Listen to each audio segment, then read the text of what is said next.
Well, hello, everybody. Welcome to episode 10 of the Luke Papala Show. This is very special because this is the first one that's going to be in video on Spotify. I don't know why they randomly selected me, but also going to be on YouTube. So it's very exciting.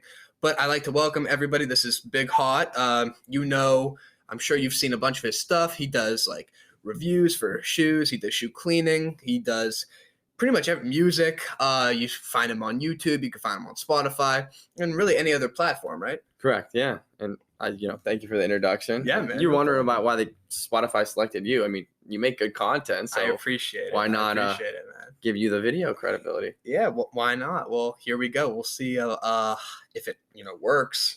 But this is the first time. So, and I wanted to have somebody obviously that is a good guest, a high quality guest. Yeah, thank you. I appreciate that as well. That's it's an honor to be on the show, and I'm appreciative that you asked me. Yeah, well, I'm appreciative that you came on. Yeah. So right off the bat, I wanted to talk about one of the experiences you had. What was it, like a month and a half ago? Yeah. So a month and a half ago was Astroworld. Exactly. So if people didn't know, right, you were at Astroworld. You were there for that whole fiasco. So could you just briefly tell us about like your experience? Yeah. So I was in Astroworld. Mm-hmm. It was supposed to be a 2-day festival. Mm-hmm. So I flew down there, and a friend met me there. So there were 3 of us in Astroworld. Day one, we walk in, and already a ton of people. It is crowded. Yeah. Merch line, I didn't even get to get any merch at Astroworld because the line was 3 hours long. And I wasn't going to wait in a 3-hour line when I came to see people perform. Exactly. Yeah. So I would have liked to get some. So we said we'll plan and come and get it on day 2. Mm-hmm. So when we come back. So then we're there.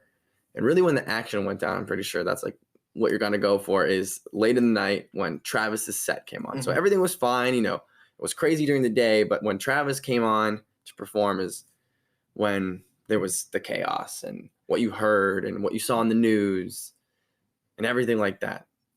So I actually did like about 6 different articles or TV spots, or even I did another podcast speaking about the experience. My gosh. So a lot of people wanted to know, because not a lot of people from around the area were able to go to Astroworld. Mm-hmm. So when he came out with the song Escape Plan, you just felt like the wave of people push against you. Mm-hmm. It was heavy against everyone in like your chest, and it was compression, which didn't really make sense because when we were standing, you had room to move around. Yeah. And then right when the song started, it was like, oh my, I don't know if it was people coming from the back forward or people coming from the forward back, but it was like pushed on both sides, and you could kind of had to go with the wave of people. Mm-hmm. So I saw one of your videos at the event, and like it was just like a mosh pit video. Yeah. Have you ever been to an event like this before? I was actually at Astroworld in 2018. Oh, no way. So that's the reason I went back, is because I had such a great time back in 2018 when the album first released. I just, good experience. I would like to go back. Yeah, exactly. Would you go back now after everything that's happened? So I've gotten that question a lot. Like, will you be weary about going to concerts? And will you be scared? And honestly, when I was at Astroworld, I didn't ever fear for my life. I was not in the area where stuff like that was happening.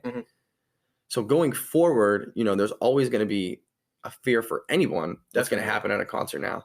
But am I going to shut myself out of a concert because of, a tragedy? I mean, no, I'm sure there's going to be better secure. There has to be. There's no way they can let something like this happen again. So I'll go back to another concert. Will I go back to a festival to that degree? I don't know. It depends on what it is. And obviously there's going to have to be some precautions taken prior. Definitely, but yeah. I'm open to still going to music concerts or festivals. Yeah, I've never been to one. It looked like a lot of fun up until, what I saw. Right. You just started seeing like these videos surface on Twitter as the event was happening and people being carried out like in stretchers, stuff like that. I think it was 9 people. Maybe the death toll grew. I'm not too sure. Yeah, it was like over 300 injured. 8 people died that day. And then another one ended up dying a couple days after from complications. Yeah, man. But it looked like overall, it looked like a lot of fun. I mean, honestly, it was a lot of fun. I mean, even everything. So like getting there, seeing everything, like it was like an experience. Mhm. Even prior to Travis's show, Yeah. there was stuff to do. Like Mhm. you could ride rides, you could go in on the exhibits he Mhm. had. They had a game show, like you can answer questions. I saw there were other artists there, obviously, too. Right. Yeah. Big one was Lil Baby. Exactly. Like, there's a lot Uh, of people drawing everybody there. right. So it was a crazy time, and everything that you did see in the news Mhm. probably is true. How did you feel about when him and Drake saw the whole thing going down? What was your reaction to that? So, and when I see that people are trying to blame one person Mhm. for this happening, I'm honestly saying that it is the management's fault Mhm. and the fire department and the fire chief and everything like that. Mhm. I think they're to blame a lot. Mhm. Obviously, Travis and all them have some sort of blame, but Mhm. being on a stage, I DJ and do music and stuff like that. You have lights on your face. I've been in a crowd with 300 to 400 people, and even then, I can't tell every single thing that's happening. Mhm. So for Travis to be on a stage, Travis and Drake to be on a stage with 50,000 people, you obviously aren't going to know what's happening in every spot of what's going on. Yeah. And actually, there's a video out there, and I have a video that he actually did stop the show for about 2 minutes and like told security to get in there because it was something that was happening right next to the stage. A lot of the other things happened, further out or more towards the middle to the back, and I'm sure you can't, like I said, you can't see every single thing. Right. But somebody knew. There is somebody out there that knew what was happening that didn't do anything to stop the show. So there is someone or some group to blame, but to put it all on Travis Scott, I don't think is fair. And I never even knew about that. They stopped it for like 2 minutes and stuff. That's stuff like the news doesn't really tell you. Right. I mean, they don't. Obviously, people only want to see what's negative happening, and they want somebody to blame. Somebody's got to be at fault. Yeah. So the easiest person to be at fault is Travis. So they're obviously not gonna promote that he stopped the show or show that he did that. You'll find that out there if you really look, but especially you're on a stage too. You're looking out and it's dark. How are you expected to be able to see all that? You know what I mean? Right. That's exactly what I'm saying. It's dark out there. You're just a bunch of faces in the crowd, but then also you have spotlights on you because people want to see you. So you're blinded to the whole audience. What's going on? Yeah, that's how I saw it. That's what I thought when I heard all the blame and everything like that. I mean, obviously, it was a tragedy. There's nothing that I'm saying it wasn't. Yeah, we're not dismissing that or anything. Right. Like it was a terrible thing that happened. It's just that I think people need to look at the situation as a whole and kind of take in what from another perspective. I agree. So when did you really start making like videos, and when did you really feel like the need to like push out content to people, I guess? So I was always interested in like content creation since I was younger. I made videos when I was in a small fourth grade. I did brought videos into my class, and we did skits and stuff like that. I kind of just carried it all the way up. So like the journey is like, and actually a start was when I made the videos in my fourth grade class. We did a math rap. So we used like a song. I think it was Katy Perry's California Girls. And we used that beat and did our own lyrics to kind of fit and make it like a math term. That's cool. And it's actually still on my YouTube. It's from so many years ago. Everybody can go find that at BigHot on YouTube. Yeah. If we didn't already say that. Right. You can go look it up. Ivan Bodnak, BigHot, either one. You'll find that. It's my oldest video on there. So that was kind of where I started. And then I did some small movies with friends and stuff like that. And then I just kind of grew into the high school area where we're still doing skits for classes and kind of just found this, niche for music. And I just thought that was something that I really liked. I remember seeing that. You went to Borman, I went to Urson. Obviously, we didn't go to the same high school. Right. But I remember seeing it on social media, like, holy shit, it's Ivan. Yeah. You're talking about highlighted, I assume. And that was the biggest, well, currently even still, one of the biggest that we had. And it was cool. Yeah. It was our year of fame, I guess you could say. We had merch. We sold out of what we had. And that was, at that time, that was awesome, local artist. But a lot of the times people, not everyone felt the same way about what we were doing. A lot of people, especially when you're in high school or younger like that, oh, someone does something different. Mhm. Let's all go hate on them. I'm sure Yeah. even you are getting some of that now. You're doing Mhm. something different. Not Yeah. everyone's gonna like it, Mhm. but if you like it, That's all that matters. right? And that's what Lou and Che talked about on episode 7. Yeah. They went to the same high school, obviously. And Lou would talk about, obviously, he made music too. He would make raps, he put them out there. And like exactly like you're saying, right? Some people were vibing with it, but a lot of people didn't. And Right. that's like the problem around here. Basically, what we summed up is like a lot of people don't support each other. And that's another. I have to agree with that. And I did hear them talk about that. And that's kind of what I want to touch here a little bit. Mhm. Me, Lou, and Che actually have done work on songs in the past. Really? We did. We did a lot of work. They came into my studio. We did some stuff That's here awesome. and there. It was up. I don't know if it's up anymore. You might be able to find it, but we did do stuff.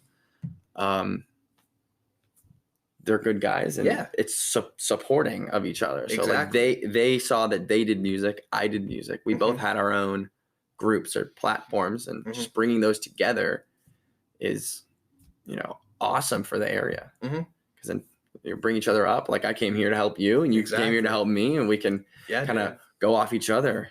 Yeah, I like I said, seeing some of your stuff over the past couple of years, I just slid up on your story. I think it was like 2 days ago. You were shooting a commercial.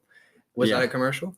You're talking about the one where I had blood on my face? Yeah. That was actually a music video that I'm making I'm self-directing it, producing it. Yeah. So like, could you tell everybody like briefly without spoiling anything? Yeah. So it's a music video for Wrong Place, one of my new songs that I just released. And I kind of swayed away from being a rapper and more into a singer, more of like a pop punk singer. Okay. Like an MGK type of vibe. That's cool. But the music video is going to be the music video for Wrong Place. The song's already out. So it got a lot of love from people. And I'm happy that happened. A lot of people are actually liking what I'm putting out. I'm getting a lot of feedback.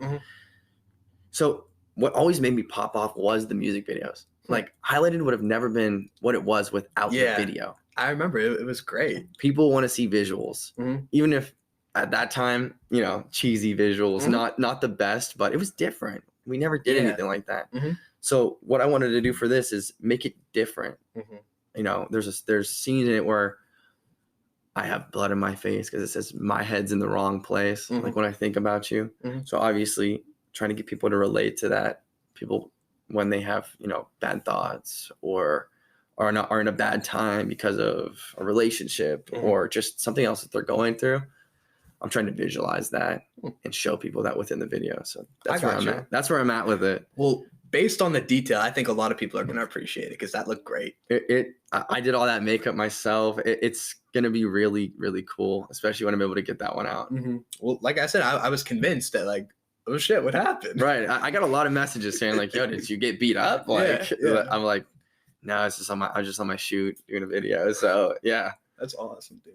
Well, like I said, it looked fantastic, and good luck. And I can't wait to watch that. Right, thank you, I appreciate it. And as soon as this is over, I'm listening to that song. Yeah, go. I appreciate that too. I think there's a lack of that type of music lately. Obviously, Machine Gun Kelly kind of brought it back, but like that mid to late 2010s, like that those kind of vibes, I think it's lost now. Yeah, and I'd have to agree because you hear a lot of hard rap. Like it's like hard rap, melodic rap, and I like to listen to that, like obviously. But I am I'm not a rapper. Yeah. I don't live that life. I'm not out there doing drugs and everything that like rappers do. I can't rap about killing people. Yeah. So it's not like I can rap. It's more of, all right, let me take my own direction. Let me make my own sound and kind of use that and talk about what I want to talk about rather than, go in and spit some bars, which was fun for a time, but it's not what I am good at and not what I can do. I feel like that's what's kind of poisoned rap nowadays, right? Like at first you had obviously the violent, right? They're coming up, talking about killing people, talking about drugs. But I feel like now it's just like lean, money, Yeah. hoes, like, and continuously just talking about the same thing with crazy beats like the Right. Playboy Cartis, the Lil Pumps, the Lil Uzi Verts. Travis Scott to an extent, but not really. He's a little bit different. Yeah, that's a little bit different. He's Mhm. more like that Kanye. More in that Kanye Exactly. path. Yeah. He's like, just as a creative, he's just out of the world, Right. basically. But hearing all that, like I said, you listen to it at first, whatever, but eventually it just becomes like mumble rap, essentially. Yeah, and I think, that's another thing when people say mumble rap is because they're mumbling, but also you listen to all these songs and they obviously have different lyrics, but they are all about the same thing. Yeah. So it kind of all mumbles and mixes together. I just thinking me creating my own sound is different, and that's what I wanted, but people are going to want to do what they want to do. Everyone's like, let me be a rapper. Let me go out there and do that. And that's what I thought for a second too. But, create your own sound. Exactly. Like you were doing, like create what you want to do. You wanted to do this podcast, do it. And that's what you're doing. So what do you feel is like the biggest thing that fuels you in doing all of these things? That fuels me. I would have to say, honestly, it's a lot of self-support because if you're not your own biggest fan, nobody will like it. Forget it. I also get a lot of support from other people, but what fuels me is that I love being on stage. So I DJ currently. That pays better than making songs. Obviously, yeah. I'd like to get into the performing aspect, and I actually am starting to plan a show, but that's for something soon. But I like being on stage. I like having a crowd react to what you're doing. So even when I DJ, I'm playing other people's songs. But if I played a bad song, the crowd is going to react a certain way. Right. If I play a good song, the crowd is going to react a certain way. Exactly. So it's kind of just that stage presence that really gets me. And I'm going to college right now, but I always say that that's my plan B. Plan A is to be a performer. And why shouldn't it be? Why shouldn't you chase your dreams? That's exactly what I tell everyone. Plan A is for me to do what I want, be a performer, get out there and do what I want to do. Plan B is that, okay, I have a degree. If I need to go work somewhere. Yeah, you have a backup plan. So be it. Yeah. But definitely. That's what fuels me. I get that. Do you oftentimes like encounter people that are like, oh, this isn't like a safe path, you know what I mean? Like, oh, don't do this. Go for something, that you could really fall back on. Right. So I think that my family kind of doesn't go all in on what my music is. Obviously they support me in whatever I'm going to do. Yeah. But if I told them I was dropping out of college, that would not be a good conversation. Forget it. It would not be a good conversation. And right now I feel that, okay, I'm doing what I have to do, but I'm having fun. I'm living. We only get so much time. Exactly. So spend it how you want. Yeah, that's one of my biggest fears is being on my deathbed, whenever that is, your late 80s, early 90s, whatever, and having that regret, like, I wish I did this. You know what I mean? Yeah, I understand. I just went skydiving. Really? So I got to do that. So that was something I always wanted to do. People always ask, would you go back? Would you do it again? I was like, I'll go again. It's not like I have a high drive to go again. Like, kind of like made my stomach feel sick a little bit because we started spinning on the way down. Yeah. But was it a cool experience? Yes, one of the coolest. But as far as things I want to do, I'm trying to do as much as I can. Yeah. So how'd you get into that? Like, what were the steps you had to take? I didn't even know you went skydiving. That's the coolest thing. It was actually for my 21st birthday. Okay. I decided I was like, well, it was actually a little bit before that, but my parents got it for my 21st. Okay. I was like, let me go skydiving. I really want to go. Yeah. Like, it would be a cool experience.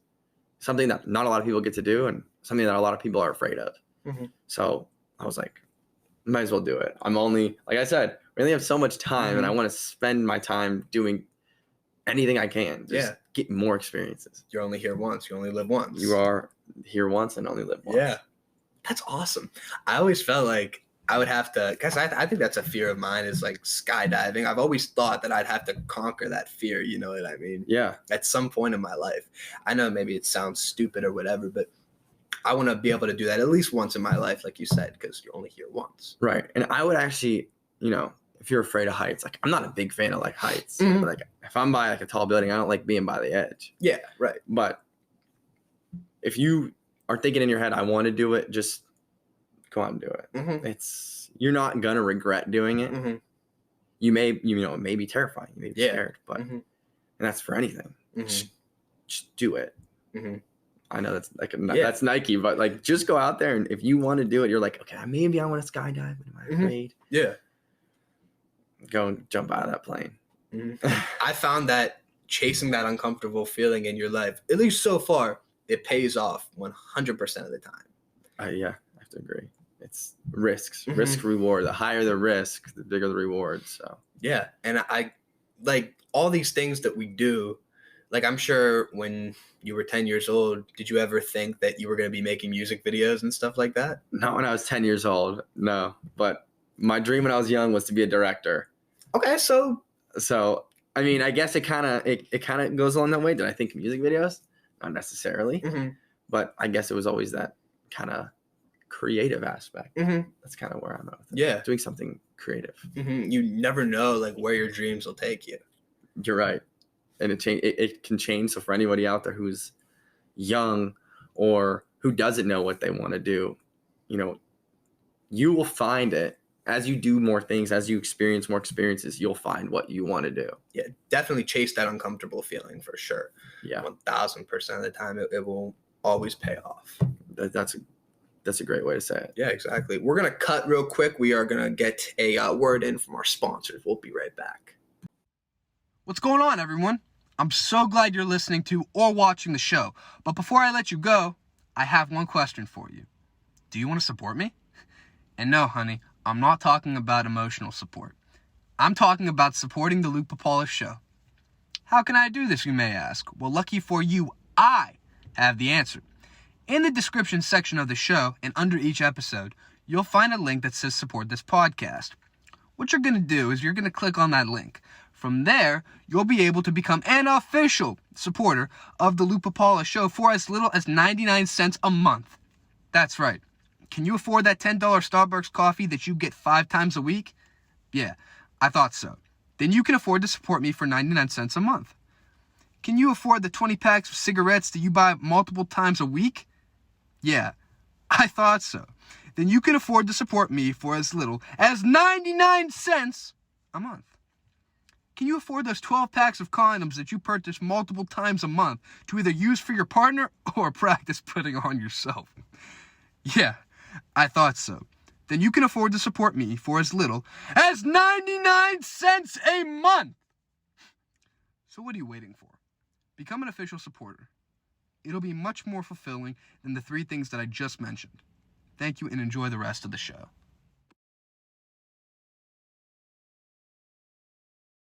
All right, we are back. Thank you to Anchor for sponsoring this episode, and I really appreciate it.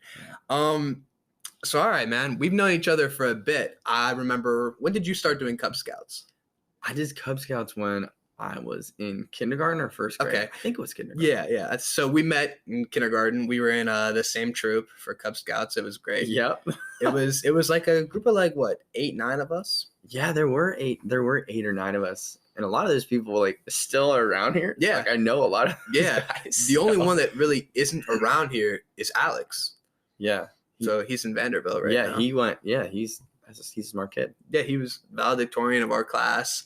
Very smart. He went to high school with you? Mm-hmm. Okay. Yeah, so he's not here anymore, but everyone else is around. Yeah. So, I mean, that's kind of cool. And like, I see a lot of them too, but it's like, Yeah, it is pretty cool. I feel like you don't appreciate stuff like that, like being in Cub Scouts, until you're away from it. Right, because sometimes when I went, I was like, I felt like it was a chore. Yeah, like, exactly. To go. Like I was like, when I did go, sometimes I was like, I don't want to really go to this meeting. Yeah. And now looking at it, I was like, well, that was actually kind of fun. Exactly. Especially when I was young, got to meet people. Yeah. The Pinewood Derby was the coolest thing. I was just about to bring that up. And the funny thing is, I just found my car really the other day. It was like a Hershey bar. It looked like, and it said Ivan on it. That's cool. Like sending it down the track. That was always fun. The event, it's on a Saturday morning. If you guys don't know what the Pinewood Derby event is, basically you're giving, I don't know how big the thing of wood is. It's like this big. Yeah. Okay. And you basically have to like whittle it to make the best car most aerodynamic thing to essentially win a race. So like they have, how high is like the track go? It's pretty steep. What was that? I don't know. What do you want to think? 6 foot? Yeah, around 6 feet. Mm-hmm. That's what I was thinking. And then it's like a slope down. Mm-hmm. And like I think it's like, how many people compete at a time? It's like 10 people. Yeah, it's like a 10-track race. It's a pretty big track, and basically you put it down. I don't remember how long it is, but basically, you know, however momentum takes it, gravity pushes it basically, and the whole idea is to create something, in out of this box. Yeah, and it's cool. Like, you know, my dad helped me a lot with it. Yeah, obviously. same. Yeah, as a small kid, I can't do a whole bunch, but we like rigged our cars up so much. Like, we were like sanding it so it was like aerodynamic. Exactly. We were putting metal in the bottom so it was heavier. Yeah, it was pretty cool. It was a great time. And I don't think we won. I think we were one of the last ones, but just the whole experience of doing something with your dad and being able to have that shared experience, it's fantastic. I really enjoyed it. Yeah, I did too. And that's probably why I still have the car. Yeah. I just found it. Like when I tell you, it was like last week. So, and you know, those are also things that, you know, I guess you could say you take for granted at a time. Definitely.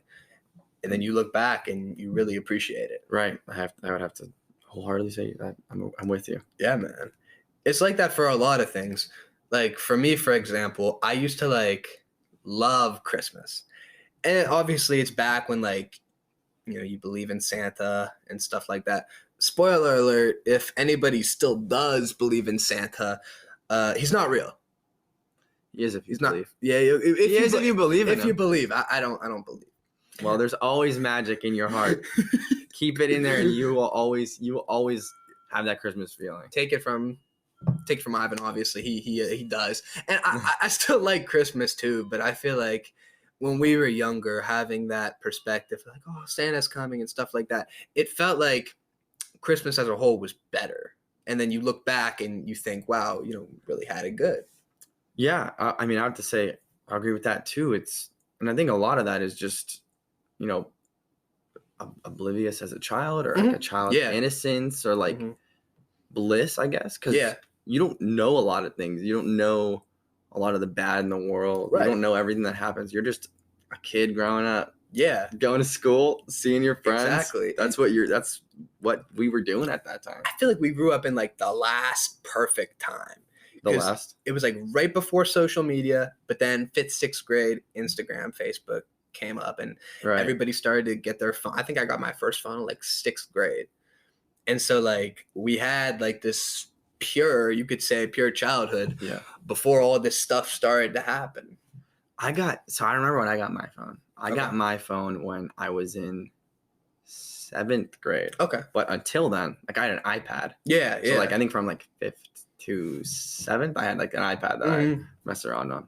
Yeah, dude. So, and I did end up getting an Instagram. Another thing is I got a Snapchat. What's your username? Is it something like old like that? It's LPmoney_44. I made it in 8th grade. I got kind of late. Okay. But a lot of people we know have like me really embarrassed. What's yours? That's not embarrassing, but it's old. It's like when I was young. It's Fire Kid 780. I mean, I guess it kind of fits the persona.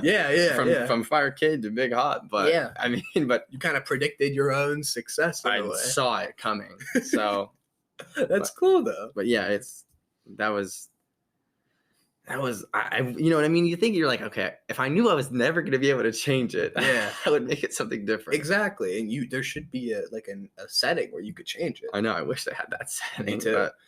But oh well, it is what it is. Thankfully, we don't have too embarrassing names on the Snapchat. Yeah, dude, you see some girls and it's like unicorn, or like Gina Dancer 123. I've seen some dancer ones, and like soccer lover. I see some of those. But I mean, at the end of the day, it's not the worst thing in the world. No, it's like it's just a funny thing to think. Like at the time, we were like, okay, well, I didn't know I was gonna have this forever. Yeah, exactly. I wonder what it's gonna be like 10, 20 years.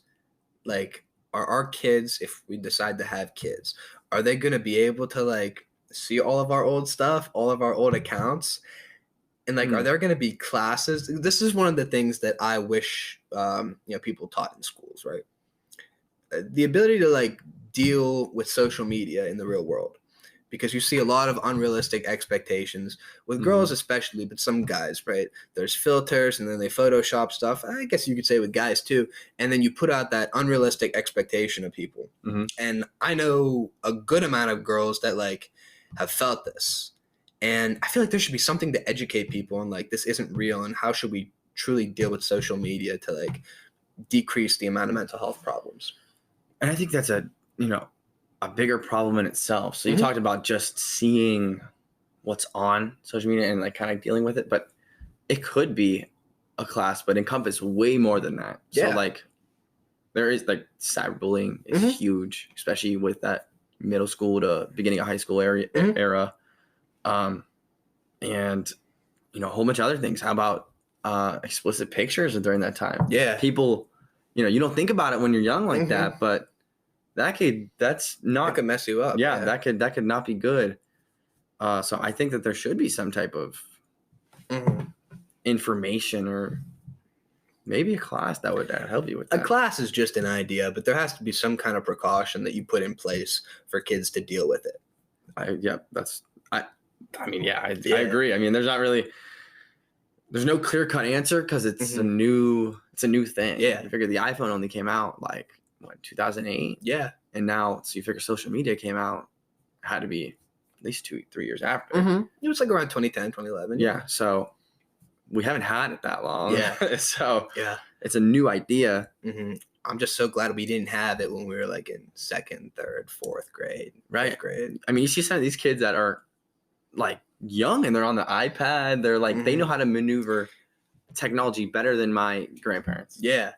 I was listening to another podcast and the guy was talking about his kid is like 10 years old and they had the parental restrictions and stuff like that. Yeah. But when she asked like her mom or whatever to unlock something, I think it's because like, there was like a timer for how long she could be on the phone on like Safari, whatever. Right. She would screen record it and she would get the password. And then she'd be like, okay, thank you, Mom. And then, boom, they would look like a week later, like, why is your screen time like 10 hours? And I don't know. And then they found out ultimately. Wow, that is actually it's genius. Clever. That is very genius. It's really clever. But like, kids they know what to do. There's like, they have so much knowledge. And like you said, like compared to people that, some of our grandparents, it's crazy. It's hard. It's a hard concept to grasp. Yeah, definitely. Especially for someone who grew up in a time where only communication was writing letters and maybe calling on a landline. Like I remember still, you preschool, kindergarten, you're raised ultimately like, okay, if I'm going to call a friend's house, excuse me, so-and-so, is so-and-so home? Can I, you know what I mean? You're all the proper manners, stuff like that. Right. And then now you just have a text you can right there. Right. Automatically. Yeah. Right. Just talk to your friend. Right to you. Yeah. Without even verbal communication, just all through messages. Yeah. And there's no need to address, the mom or the dad of the home. You know what I mean? Because I don't know. I feel like in terms of, that minimizing all the communication, it's kind of a negative. With everyone. Yeah. I mean, it's more personal when you're in person. Definitely. Like when you can, or even sometimes I like speaking on the phone over texting. Because then, like, especially when I'm having a conversation that's important, because then you can hear the emotion in their voice. Exactly. You could get your point across in a certain way. Sometimes when you're talking when you're texting and you send something, like, you could take it the wrong way, depending on what you're saying. Because like I could say something, being nice about it and trying to say like, oh, like like I'm here for you, but it could sound. Not it could they could be like, wow, why would you even say this? You know what I mean? I feel like, and that's also something I was talking about. I was telling my family this. I feel like we should have like an etiquette class for texting. Okay. You know what I mean? And hear me out here. But like okay, like an O-K-A-Y. I feel like that's different than like okay. It's just the letters O and K. Okay, I feel like that's like it's like a thud. It's like okay, but there's like no emotion. Okay, it's like with the AY, it's kind of like a more humble response. I guess. I mean, I don't know. I mean, I just use the 2 letters. Yeah. I think it becomes a problem when you just use the 1. Oh, and that's what I was about to say, because like I'll have like a really heartfelt message to my mom. Whatever. And it's just K. Yeah, I know. And it's like, come on. I actually have that same thing. That's another thing. It's because they don't know that. That's an etiquette thing, I guess. Yeah. They don't know, like, okay, well, K is just supposed to be like, I'm mad or like, I'm annoyed. Yeah, and I think part of that is like shared experiences with like talking to girls our age and stuff like that. Oh yeah. Like, don't tell me it's fine. Don't tell me it's fine. Don't tell me nothing's wrong. Exactly. And then when I ask, you still tell me nothing, and then something is, and then I have to take it anyways. I can't read your mind. That's yeah. Tell me about a story of the life. Oh well, and I think every dude has that shared experience to some extent. Yeah, I mean, you pretty much talk to anyone and say, if she said this, what would you say? They would all pretty much be on the same page. Exactly. What can you do as the guy in that situation? Do you continue to pursue and she's mad at you, or do you just pull out and you don't pursue and she's even more mad? I couldn't answer that. I mean, like I said, I don't know. Do you know the answer? I don't. I know what I mean? Is there an option C? You know what I mean? It's tough. I don't think there is an option. No, there's no. That's why I just tell everybody I'm single by choice. Yeah. I'm the only one in my house that is single, obviously. Parents, and then my brother. I've heard that. My brother has a girlfriend, and then my younger brother has a girlfriend now. And they're all like, "Oh, you wish you could be us." And I'm like, "No, I don't have to deal with any anxiety. I'm cool." Right where you're at now, you're chilling. Exactly. And I think there's benefits and drawbacks to both definitely, sides. Definitely. So like, there's perks to being in a relationship, and there's perks to being single. There's there's a freedom aspect, but then there's also a security aspect. Definitely, 100%. I think it's just up to the person. I feel that, yeah. I wanted to talk about Spider-Man a little bit with you. Okay. We're going to be discussing some spoilers for Spider-Man No Way Home. So if you haven't seen the film, go see it. It's really good. It's fantastic. We're going to spoil it for you if you continue to watch. It's almost amazing. Yeah, it actually is almost amazing, shall we say.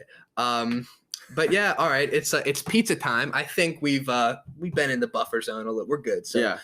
If you guys are still watching, you haven't seen it, I'm sorry. We're gonna spoil it for you. Toby and Andrew are in it. It's a great film. That's why I said amazing. The amazing. Yeah, exactly. So that's why I said pizza time. So let's talk about it from your perspective. What did you like about it?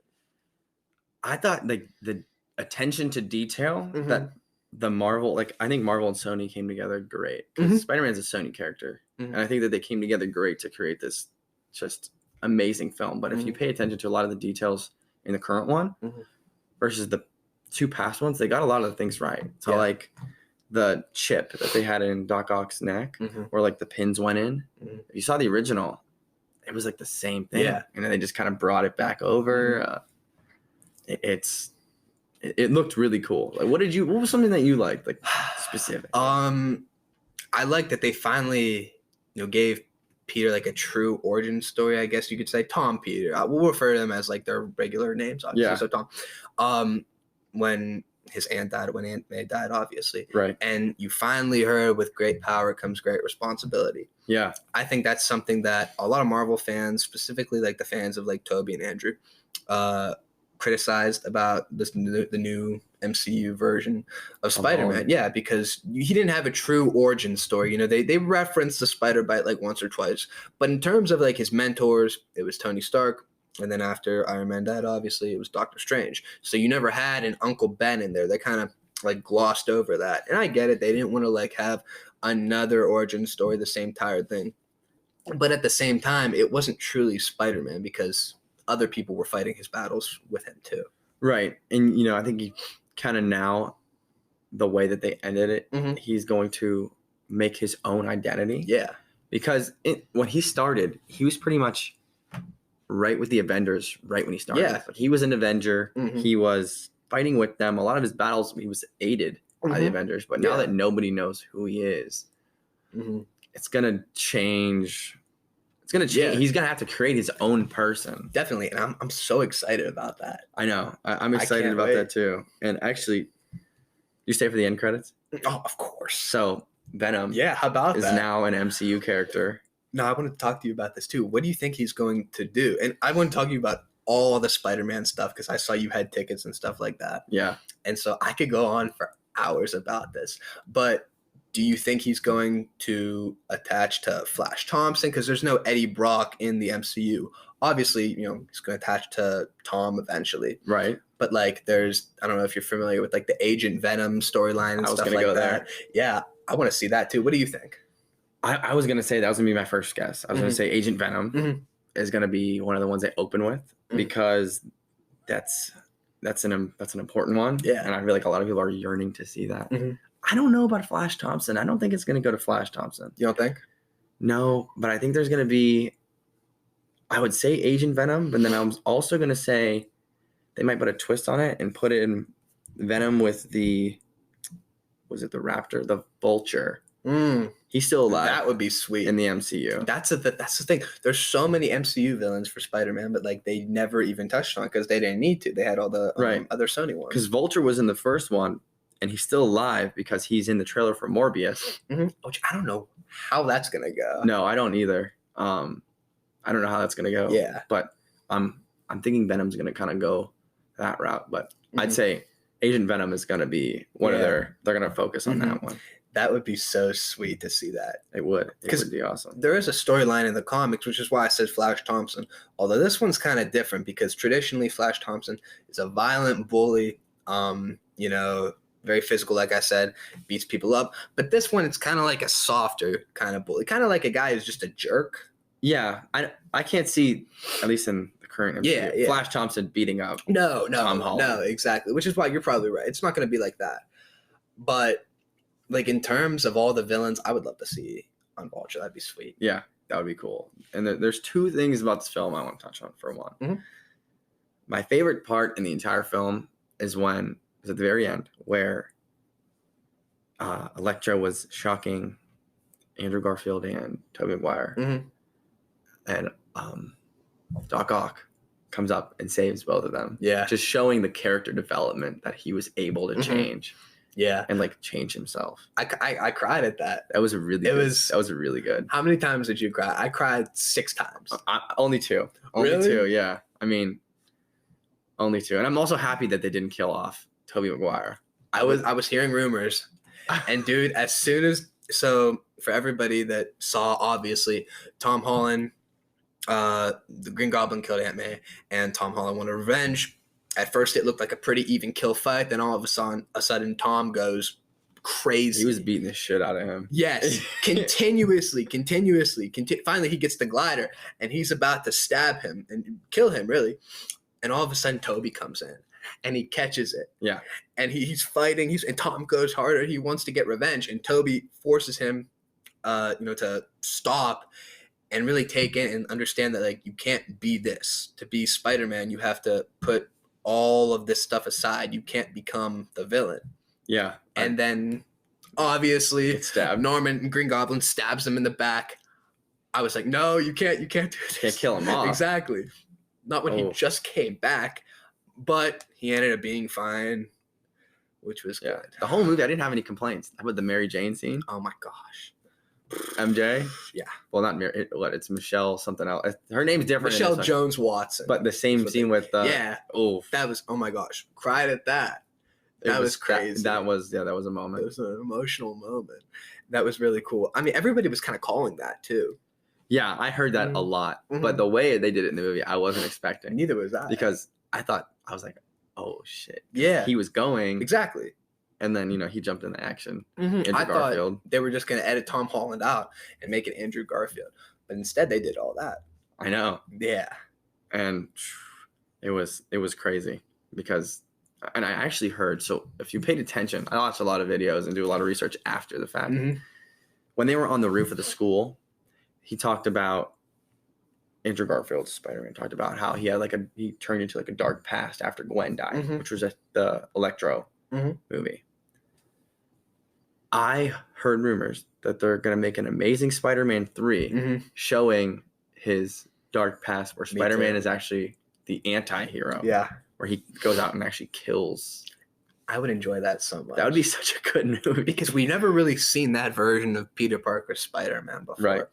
At least not in cinematic form. Right. I have comics upstairs, like Spider-Man, Captain America, but I've never really seen it in the comics either. I'm sure there's storylines about it.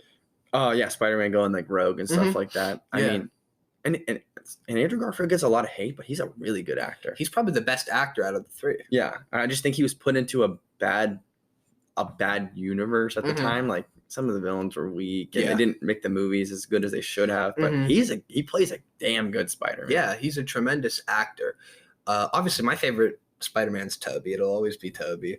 He's a classic. Yeah, but obviously he was the first. But not something a lot of people don't know is I'm pretty sure that the director Mark Webb, who directed Amazing Spider-Man, I think that was his first movie ever that he directed. I was just watching a video I did not know this that. morning. Yeah, you'd have to look that up. Don't fact check me, obviously.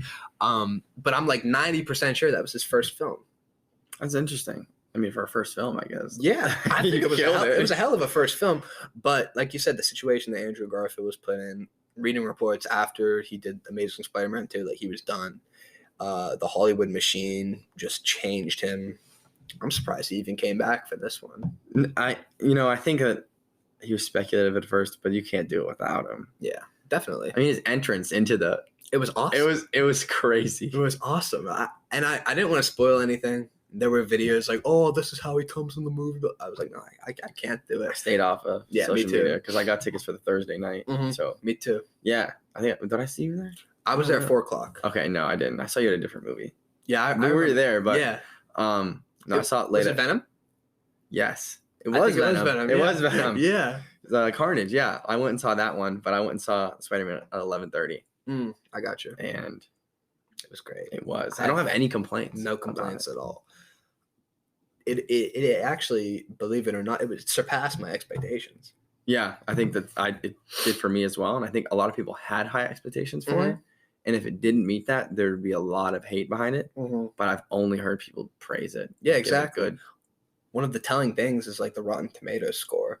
Yeah, And that's something that my brothers updated me on. I was like, no, I don't want to see it. I don't want to see it. Because in my mind, it kind of like, I don't know. What about for you? When you see the Rotten Tomatoes score before you see like a film, does that kind of spoil, like if it's bad, for example, does that spoil like your outlook on the movie?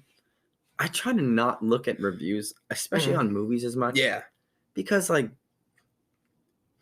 I may have a different taste in a movie than the critics. Yeah. So like they may hate Spider-Man or hate the whole series, or Venom got a lot of bad reviews. Yeah. But I'm a Venom fan. So I wanted to see it. I liked it. So really with critics, it's like take it as you will. Yeah. That person's not you. They're not gonna like the same things you like. Definitely. But obviously, if I've heard and I've seen only bad things then about a movie, then I'm not gonna want to see it. Yeah, it's kind of gonna poison my feeling about the whole thing. Yeah. But Yeah. I'm glad you liked the Spider-Man. Oh, and I'm glad you enjoyed it too. Yeah. Bro. It was fantastic. I have no complaints whatsoever. I thought it was interesting too how they finally gave him like a comic book accurate Spider-Man costume at the end. Oh, the blue. That he made it. He made it himself. Exactly. So, yeah.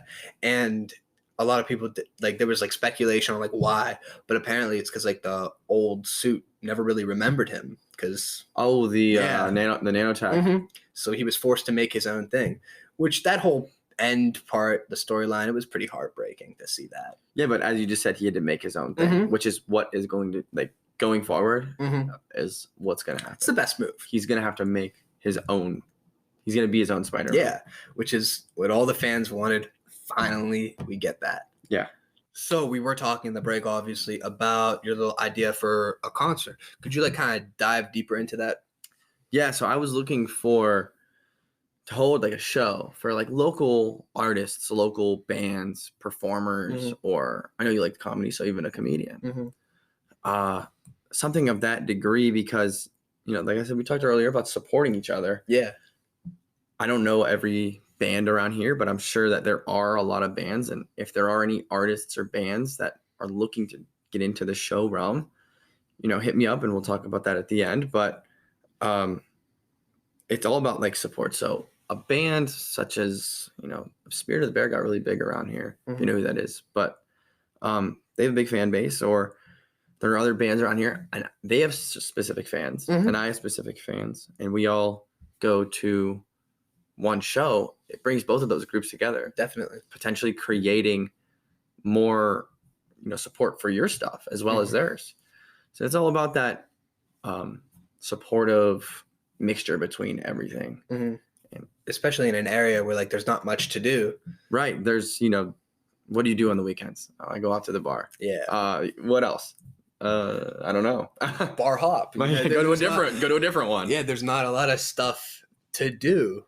Oftentimes, sadly, people around here are driven to either do drugs or abuse alcohol, so it's really tough. Not a lot of stuff. Right. And like an idea like that would be get people away from that and like I said, go support something else. Or you have a friend, oh, my friend's performing here tonight. Let me take my friends and we'll go do something different instead of go to the bar again. Or go to something else, the same bar again. Do something like change up what you usually do, get in that uncomfortable position. Exactly. And, find something new, do something that you never have done. That's kind of where I'm at. It could be really positive. Right. It could be really positive. Because I don't know how many times, at least maybe you don't see this, but I can't tell you how many times I've seen people, whether it's Snapchat, mostly Snapchat, but they're taking mirror selfies at O'Donnell's, right? They want to let you know that they're out on a Thursday night, but it's not helping. And these people are dedicated to, drinking oftentimes more so than like their life achievement goals. You know what I mean? Right. And, we touched on a little bit earlier, but a lot of it's about time. Like, do I want to spend my time, getting wasted at a bar or getting like super high and doing nothing and wasting my time? Like, me as a driven person, I have things that I want to accomplish. Yeah. And in order to do that, I need to have my full focus on what I want to do. Exactly. And I'm not saying I won't go out and have a good time. Yeah, definitely. We're not trashing anybody who chooses to do that. There's just alternatives that are much better. Right. Find a hobby, find a passion. That's where I'm at. That's where you're at. It's like do something that you'd like to do. Exactly. But also, work hard, play hard. Definitely. Work hard, play hard. Yeah, you do have to do that. Yeah. Both things come hand in hand. Correct. Right. But there should be an importance, especially for people around here. And I think that, that stereotype, it only goes so far. I think a lot of people around here are hardworking, middle-class people. Right. And that mindset should really be taken advantage of more so, because I feel like there's certain opportunities that could come, but like people don't really take advantage of it. Yeah. And, that's a big thing for anyone. If an opportunity is given you, just take it, say yes to as many things as you can, because you don't know what door that you open will lead to something bigger. Yeah, definitely. Yeah, that's, just trying for everyone to do what you can. If you have any ideas, make sure you write them down and do definitely. That's huge. Anything you think of, put it down, and then maybe you can revisit that someday. Yeah, 100%. I have a question to kind of close the show. Okay. It's Christmas time, right? Right. Happy Festivus, by the way, is going to be the title of the show. Are you familiar with like the I guess the term Happy Festivus? Yeah, and it's funny you said that, because my parents are actually going to the neighbor's house, and they're all going to air their grievances tonight. Oh my gosh, Festivus. that's awesome. Yeah. Well, if I think I could pull it up actually. Okay. Basically, what Festivus is, it's a Seinfeld reference. And George Costanza, his dad, basically created this holiday, Festivus, which is Christmas Eve. It's really hard to explain. I just have to find it because I don't know if is it funny? I think it's a funny. Yeah, clip. I mean, especially like I know they have it every year. So like they go in there and they air their grievances. So like they say what they don't like about each other or what pissed them off this year. Dude, it's hilarious because I saw a sign the other day. I was driving. I went to go to the bank and then I was coming out and somebody in their front yard had a Happy Festivus sign with Kramer on it. It was hilarious. And I have to find the That's pretty cool. I haven't seen a sign like that, but that's pretty cool. It was I forget the thing, the street of it. I think we can play this. Here's an ad. Actually, we can't play it. You can just put it in. You can just tell them. It's not good. Yeah, we'll just. But yeah, basically it's a holiday. We can't get in at the same time because we have the microphone plugged in. But basically it's a holiday of airing your grievances, basically, is the short part of it. But that is the title of our episode. So what was your question? So what are your favorite things to do in the Christmas time season? So obviously, getting together with family is important for me and for a lot of people. I know there's a lot of people around here are very family oriented. So that's an important thing. Around Christmas time, I'm not a huge fan of the snow, but I'll go out and go like sledding. Yeah, definitely. Like if there's a good snow, I'll go out and sled a little bit. But the Christmas time, it's also about like seeing, the kids. That's another cool thing I really like, especially when I go to, I don't know necessarily the mall, but a moment I recall was at a Christmas party I went to recently. The kid, the Santa was there, and you can just see how happy the kids were. They got to actually talk to Santa and sit on his lap and tell him what they wanted for Christmas, and just kind of see that. So that's another thing I really enjoy about the Christmas time. Yeah, I enjoy that too. For everybody that like thinks I'm a Scrooge, I'm really not. I'm wearing like a holiday little themed. I don't know if you want to call this like a sweater, but like I like Christmas. But in terms of like I don't know, the feel of it, it's different when you're a kid. It is. But I have like the same thing. I love being with family and stuff like that. Cherishing the time that your family's on the earth with you it's crucial in my opinion. You have to do it. That's another regret that I would have if I didn't spend time with family. If I was out every weekend, I feel like once they're gone, if that's the lifestyle that I chose to live, I would have a big regret. So yeah, and we mentioned it's a big thing in this entire podcast is time. Like, 100%. That is you can have a lot of money, and you can have a lot of items, material things, but when you die, you only, you can't take all the with you. Yeah, you only turn to dust. You can only run out of time. Exactly. You can never get it back. And that's what a lot of people in the pandemic the past 2 years have found out. Like you had a bunch of time. So that's why you see a bunch of people starting businesses, creating content. Getting back onto that. Yeah, wave. Exactly. Yeah. Yeah. So that's it's key. And don't take advantage of the free time that you have. So yeah, just make sure you follow your passion, do what you want to do, live your life the way that you want, push that uncomfortable feeling. Yeah, as long as you're not hurting everybody or anybody, because that could be bad. Yeah, that would be bad. But you have a dream. You say, I want to go out and make something. I want to do this. I want to be creative. Go do it. Pursue it. Why not? You're only here once. You are only here once. Well, listen, man, this has been great. Where can everybody find you on social media? So I have an Instagram. It's just ivan.bojnak. I have a TikTok. It's BIGH0T, so BigHot with a 0.